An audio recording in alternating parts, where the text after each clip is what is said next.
in exchange for funds, you know, that the government is spending or a government agency will be spending, right, is competitive in terms of prices. All right. So the Act provides mechanisms for advertising the contracts, you know, for people to bid and so on and so forth. That is plainly the, you know, the only way by which we can ensure transparency in government contracting.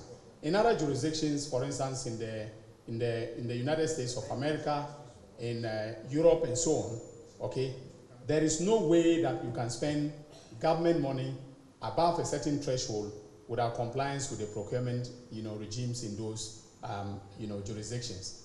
And so we have to insist on compliance with the Public Procurement Act and its regulations. Once government agencies, ministries, departments, and agencies of state act in accordance with the law as stipulated by the Public Procurement Act, I'm sure that there will be a lot of transparency in government, you know, contracting.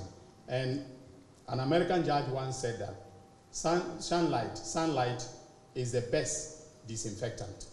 Okay, so once you throw sunlight on the contracting process, that will make it possible for us, you know, to ensure that corruption is rooted out in the contracting process.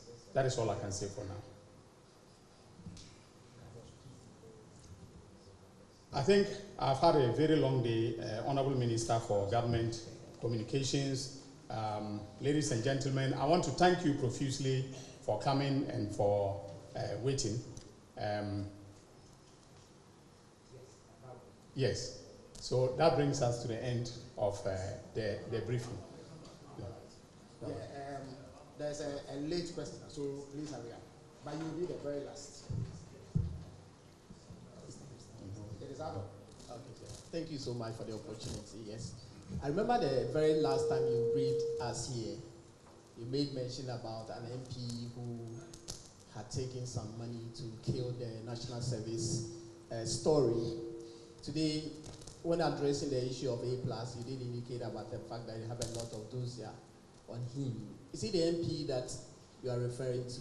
Again, he's made several allegations against you. Is it a point that you want to consider filing a defamation suit against him?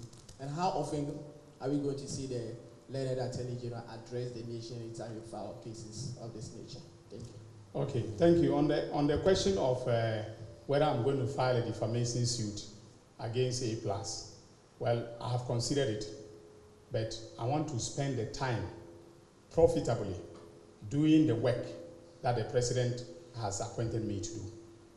I don't want any side show going to court every day with you media people on my back. I want to sit in that office and make sure that I do the work that His Excellency has, appointed me to do.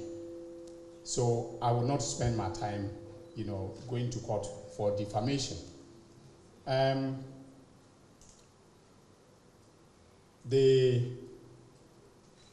think he said something earlier. Oh, yes. The question is whether he's an MP. I think you should ask A+ when you meet him. You should ask him. I've asked you to ask him critical questions. You see, the problem we have in this country is partly as a result of the work that media men do. I'm being honest with you.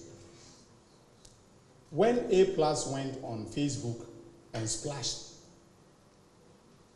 that spurious allegation, how many of you went to ask him to bring you evidence of Dr. Ayini's corruption? How many of you? But we were busy circulating it all over the place. Okay? So if you dig deeper and ask critical questions, people like him will stop trying to defame public office holders who are doing their best to serve with honesty in public office. So for me, I think that whatever he has said, okay, I've explained to you precisely why it was a palpable falsehood. I've also told you that I have sufficient reserves of integrity and you can cross-check to continue to serve in public office. Okay, so I'm not going to spend time dealing with A+. However, if he wants to go along that track, I'll meet him where it matters most.